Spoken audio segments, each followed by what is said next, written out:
મિત્રો આપણે છેલ્લા વિડિયોની અંદર પ્રકરણ 5 સમાંતર શ્રેણીના ઉદાહરણ 1 વિશેની સમજૂતી મેળવી. આજે આપણે ઉદાહરણ 2 વિશેની સમજૂતી મેળવવાની છે. તો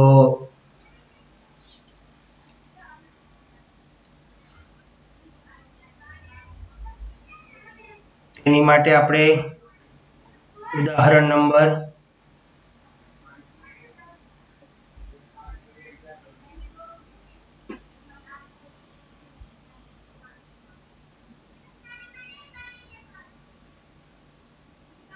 ઉદાહરણ નંબર 2 ઉદાહરણ 2 ની અંદર નીચે આપેલ શ્રેણી સમાંતર શ્રેણી છે કે નહીં તે જણાવવાનું છે. અહીં તમને 4 રકમ આપેલી છે. દરેક રકમ માટે તમારે સમાંતર શ્રેણી છે કે નહીં તે ચકાસવાનું છે. સમાંતર શ્રેણી છે કે નહીં તે ચકાસવા માટે તમારી પાસે તે શ્રેણીનો સામાન્ય તફાવત જળવાવો જરૂરી છે. હું અહીંયા શ્રેણી લખું છું 4 10 16 22 dash dash dash dash dash.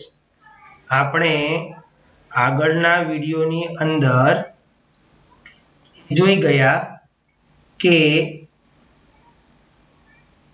સામાન્ય તફાવત સમાંતર શ્રેણી કોને કહેવાય? તો જો વિધાન છે અહીંયા કે જે શ્રેણીમાં ક્રમિક પદો વચ્ચે સમાન રીતે વધારો કે ઘટાડો થાય એને જ સમાંતર શ્રેણી કહેવાય. આપણે છેલ્લા વિડિયોમાં જોઈ ગયા. એટલે કે સામાન્ય તફાવત આપણે દરેક શ્રેણીના દરેક પદ વચ્ચેનો જે સામાન્ય તફાવત છે એ સમાન રહેવો જરૂરી છે. તો ઉદાહરણ 1 માં આપણે જે સામાન્ય તફાવત જોયો તેવું આપણે ઉદાહરણ 2 ના દરેક દાખલામાં સામાન્ય તફાવત ચેક કરવાના છે. હવે સામાન્ય તફાવત ખાલી એક નહીં ચેક કરવાનો. સામાન્ય તફાવતને આપણે D1 કીધો તો D1 નું સૂત્ર છે A2 minus A1. તો A2 એટલે કોણ? તો કે 10 છે આપણી રકમની અંદર. અહીંયા આ બીજું પદ એ A2 છે માઇનસ A1. A1 ની કિંમત અહીંયા 4 છે. તો A1 ની કિંમત 4. 10 માંથી 4 ગયા 6. તો પહેલો સામાન્ય તફાવત શું આવ્યો? 6. બાજુમાં આપણે બીજો સામાન્ય તફાવત જોઈશું. બીજો સામાન્ય તફાવતને D2 કહીશું. D2 નું સૂત્ર છે A3 minus A2.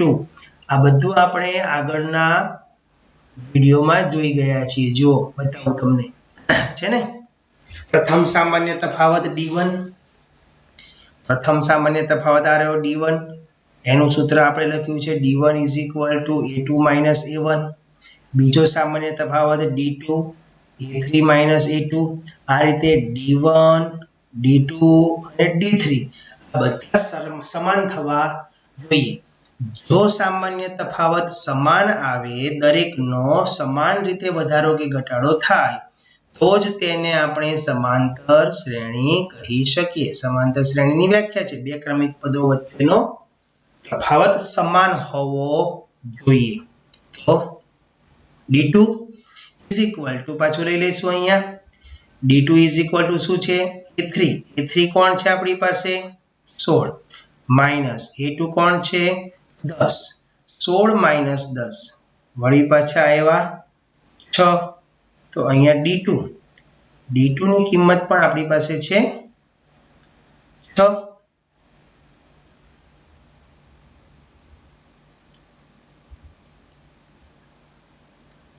ઓકે, બાજુમાં લઈ લઈશું બીજો D3. એટલે કે ઓછામાં ઓછા D3 સુધી તમારે ગણતરી કરવાની. ત્રણેક તફાવત સામાન્ય તમારે શોધવાના. A4 minus A3. તો A4 ની કિંમત કેટલી છે? અહીંયા A4 એટલે આ ચોથું પદ. ચોથું પદ આપણી પાસે 22 છે. તો અહીં લઈશું આપણે 22 માઇનસ A3. A3 એટલે અહીંયા 16 છે. તો 16 22 માઇનસ 16 એટલે પાછા આવ્યા 6. તો અહીંયા D3 પણ કેટલા આવ્યા? 6. એટલે કે શ્રેણીમાં બધા જ ડી એટલે કે સામાન્ય તફાવત સરખા છે. તો નીચે અહીંયા વાક્ય લખવાનું, અહીં D1 બરાબર D2 બરાબર D3 બરાબર dash dash dash dash dash થવાથી આપેલી શ્રેણી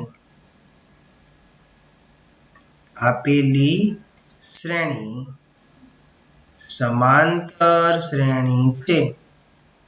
આપેલી શ્રેણી સમાંતર શ્રેણી છે. તો વિદ્યાર્થી મિત્રો, તમને આપેલી શ્રેણી સમાંતર શ્રેણી છે કે નહીં તે ચેક કરતા આવડી ગયું? તો આ ઉદાહરણ 2 ની અંદરનું જે વિધાન છે એ વિધાન એવું હતું, હું અહીંયા સૂચના લખતો નથી, પણ તમે પાઠ્યપુસ્તકની અંદર અહીંનું વિધાન તમે જોઈ શકશો.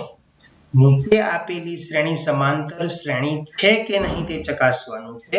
એટલે સમાંતર શ્રેણી થવા માટેની જે શરતો છે એ D1 D2 D3 સમાન થવા જોઈએ. બીજી એક શ્રેણી લઈ લઈએ આપણે, 1 -1 -3 -5 dash dash dash dash dash.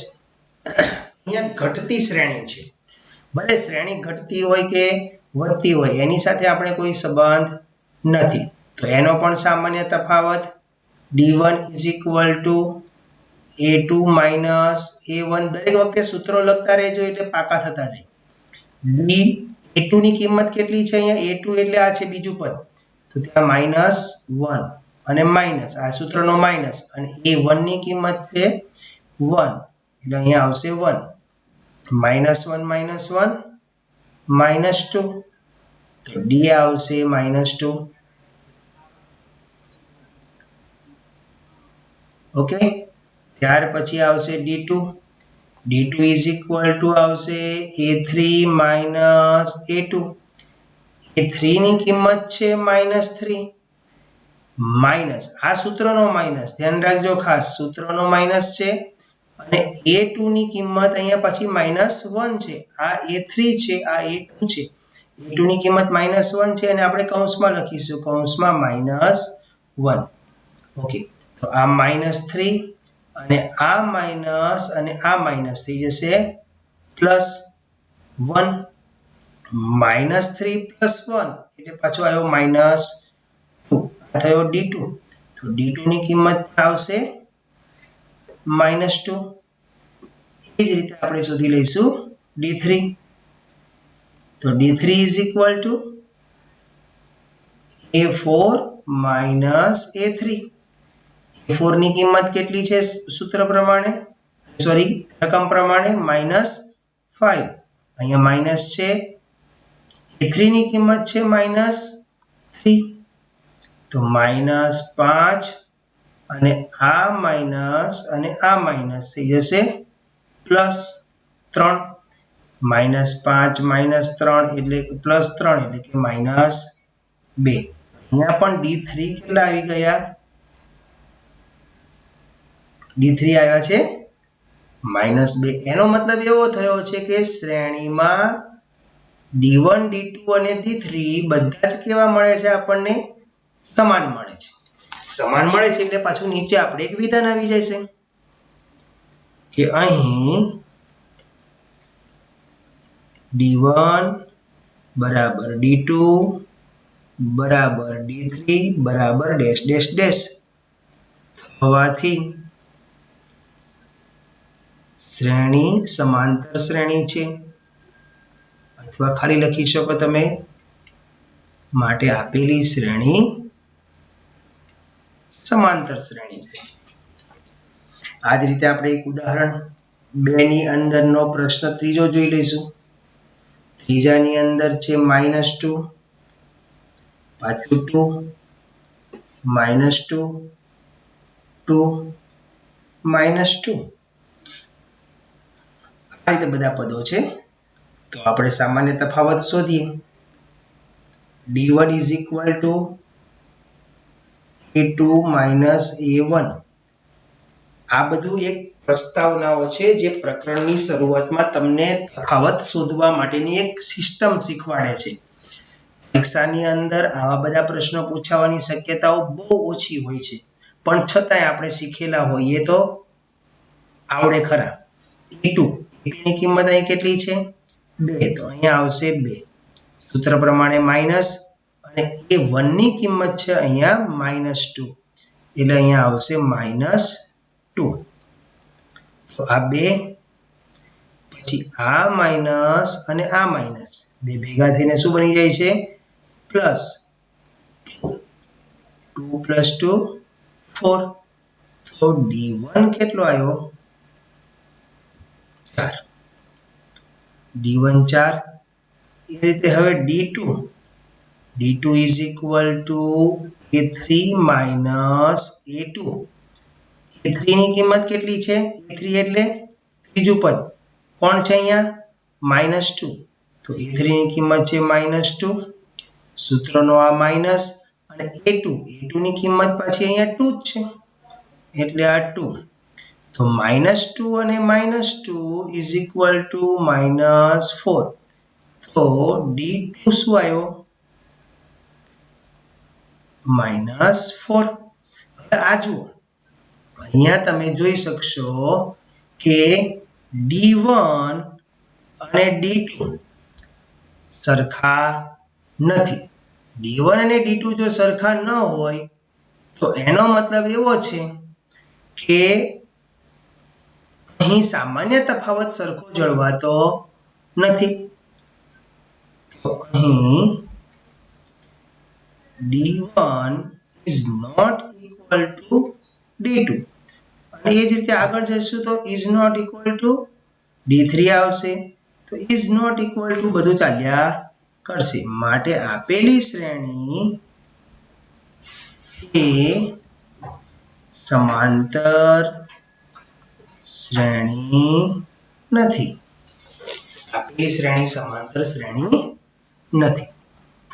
Okay, હવે એમાં જ ચોથો પ્રશ્ન છે તમારે જાતે કરવાનો છે, બરાબર?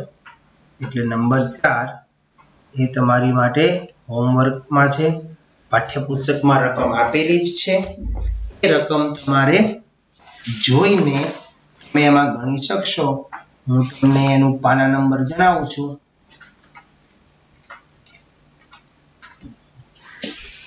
પાઠ્યપુસ્તકના પાના નંબર 82 ઉપર તેની રકમ આપેલી છે.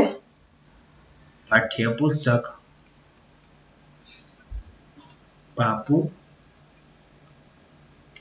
પાના નંબર 82 એના ઉપર રકમ છે. એ રકમ પ્રમાણે તમારે દાખલો ગણવાનો છે. હવે આપણે સમાંતર શ્રેણીનું જે સૂત્ર સમજ્યા ને એનું એક વ્યાપક સ્વરૂપ પણ સમજીશું. વ્યાપક એટલે વિસ્તૃત સ્વરૂપ. સમાંતર શ્રેણીનું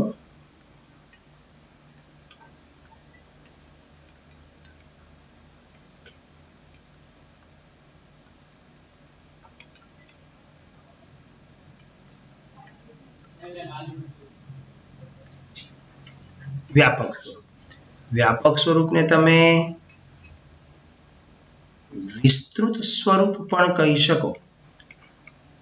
હવે આ જે વિસ્તૃત સ્વરૂપ છે એ કેવું છે હું પહેલા તમને લખી આપું પછી એની સમજ આપું. વિસ્તૃત સ્વરૂપમાં પહેલા એ આવશે એટલે શ્રેણીનું જે પહેલું પદ છે ને એ છે. બીજા પદમાં ડી જેટલો વધારો થાય એટલે a + d. ત્રીજા પદમાં a + 2d જેટલો વધારો થાય એટલે a + 2d. અને ચોથું પ્લસ a + 3d. જો d ઋણ આવે ને તો એ ઓટોમેટિકલી d ઋણ હોય. આ d ઋણ હોય તો એ પ્લસ માઇનસ માઇનસ થઈ જાય એટલે d જેટલો ઘટાડો થયો માંડે. અહીંયા 2d જેટલો ઘટાડો થાય, અહીંયા 3d જેટલો ઘટાડો થાય. પણ d જો ધન હશે તો એ d પ્રમાણેનો વધારો થશે. અહીંયા આવશે 4d. બસ આ રીતે એનું વ્યાપક સ્વરૂપ છે. આ જે વ્યાપક સ્વરૂપ છે એ આપણી સમાંતર શ્રેણીના સૂત્રમાંથી જ આવેલું છે. આપણે એને સમજી લઈએ. પહેલા સમાંતર શ્રેણીનું જે સૂત્ર હતું એને અહીંયા આપણે થોડુંક સાઈડમાં સમજીશું. સમાંતર શ્રેણીનું સૂત્ર હતું an = a + n - 1 × d. જે આપણે આગળના પીરિયડમાં ભણી ગયા ને. આ રહ્યું જો સમાંતર શ્રેણીનું આ સૂત્ર. આ સમાંતર શ્રેણીનું સૂત્ર હતું. અહીંયા ખાલી ફેરફાર આનો જ છે, an અને tn. જૂના પાઠ્યપુસ્તકમાં tn વપરાતું હતું, હાલ an વપરાય છે, એટલે આપણે an ઉપર ફોકસ વધારે આપીશું. બરાબર. તો આજે આપણે એને સમજી લઈએ. આ જે n છે એને હવે સમજીશું. n ઉપરથી આ જે સમાંતર શ્રેણીનું જે વ્યાપક સ્વરૂપ આવ્યું છે ને, a plus d a plus 2d કેવી રીતે આવ્યું એ સમજીએ. આ a એટલે કે શ્રેણીનું પહેલું પદ કહેવાય. તો પહેલા પદ માટે અહીંયા આપણે n ની જગ્યાએ 1 લખી શકીએ. n બરાબર 1, કારણ કે n એ શું છે? પદની સંખ્યા. તો n બરાબર 1 મૂકશો એટલે પહેલું પદ કહેવાય. તો અહીંયા એને કહેવાય a1. જ્યાં n આવે ને ત્યાં તમારે 1 મૂકવાનો. હવે આ n નીચે છે, 1 તમારે નીચે મૂકવાનો. તો અહીંયા a નો a આવશે, પ્લસ અહીંયા n ની જગ્યાએ 1 માઇનસ 1 ઇન્ટુ d. તો માટે શું આવશે બોલો? a1 ઇઝ ઇક્વલ ટુ અહીંયા a આવશે, કારણ કે 1 માઇનસ 1 0 અને 0 into d is equal to 0. તો પ્રથમ પદ a1 એટલે પ્રથમ પદ. પ્રથમ પદ શું આવ્યો? અહીંયા આપણે છે પ્રથમ પદ, અહીંયા શું આવે છે? ત્યારબાદ n બરાબર 2 મૂકીશું. 2 એટલે બીજું પદ. આ જે સૂત્ર છે આપણું, આ મુખ્ય સૂત્ર છે. આ સૂત્રની અંદર હવે n બરાબર 2 મૂકીશું. તો અહીંયા શું લખીશું? a2 ઇઝ ઇક્વલ, જ્યાં જ્યાં n આવે ને ત્યાં 2 મૂકવાનો છે. અહીંયા a વત્તા, હવે અહીંયા n છે, n ની જગ્યાએ અહીંયા 2 મૂકો, 2 માઇનસ 1 ઇન્ટુ d. તો અહીંયા a નો a, 2 માઇનસ 1 1 ઇન્ટુ d એટલે a પ્લસ d. રેડી? તો અહીંયા શું આવ્યું? જો એનું બીજું સ્વરૂપ a પ્લસ d.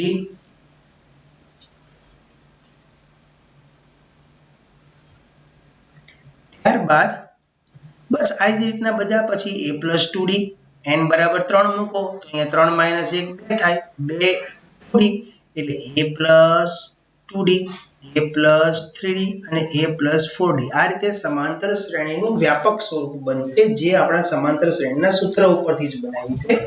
વ્યાપક સ્વરૂપને વિસ્તૃત સ્વરૂપ પણ કહી શકાય, કારણ કે હવે પછી આપણે જે દાખલા એટલે કે સ્વાધ્યાય 5.1 ભણવાનું છે એની અંદર આપણે આ જ બધા દાખલાઓનો ઉપયોગ કરવાનો છે. બરાબર? તો પહેલા આપણે એ જોઈ લઈએ. સ્વાધ્યાય 5.1. સ્વાધ્યાય 5.1 નો પ્રશ્ન પહેલો. આખો હોમવર્કમાં ગણવાનો છે તમારે. જે વિડીયોની અંદર હોમવર્ક સ્વરૂપમાં હું લખું છું એ તમારે ઘરેથી જાતે હોમવર્કમાં કરવાનું છે. પ્રશ્ન એક હોમવર્કમાં નથી, આપણે હોમવર્કમાં નહીં આવે, એ હું તમને ગણાવીશ, કારણ કે એની માટેના જે દાખલા છે ને એ થોડાક સમજવાવાળા છે, એટલે હું તમને એના વિશે લખાવીશ. તમારે નોટબુકની અંદર આની માટે 30 લીટી છોડી દેવાની છે.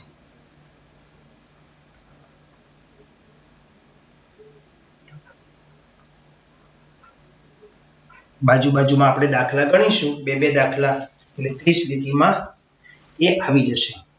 તો આપણે જોવાનું છે પ્રશ્ન નંબર 2. પ્રશ્ન નંબર 2 જે આપણે સમાંતર શ્રેણીનું વ્યાપક સ્વરૂપ લખ્યું ને તેના આધારિત છે. સૂચના આવી છે a અને d ના મૂલ્ય ઉપરથી સમાંતર શ્રેણીના પ્રથમ 4 પદો શોધો. આ જે સમાંતર શ્રેણીનું વ્યાપક સ્વરૂપ છે ને એમાં આ પ્રથમ પદ છે, આ બીજું પદ છે, આ ત્રીજું પદ છે અને આ ચોથું પદ છે. આપણે આવા 4 પદ શોધવાના છે અને કિંમત કોની આપેલી છે? a અને d ની. તો આપણે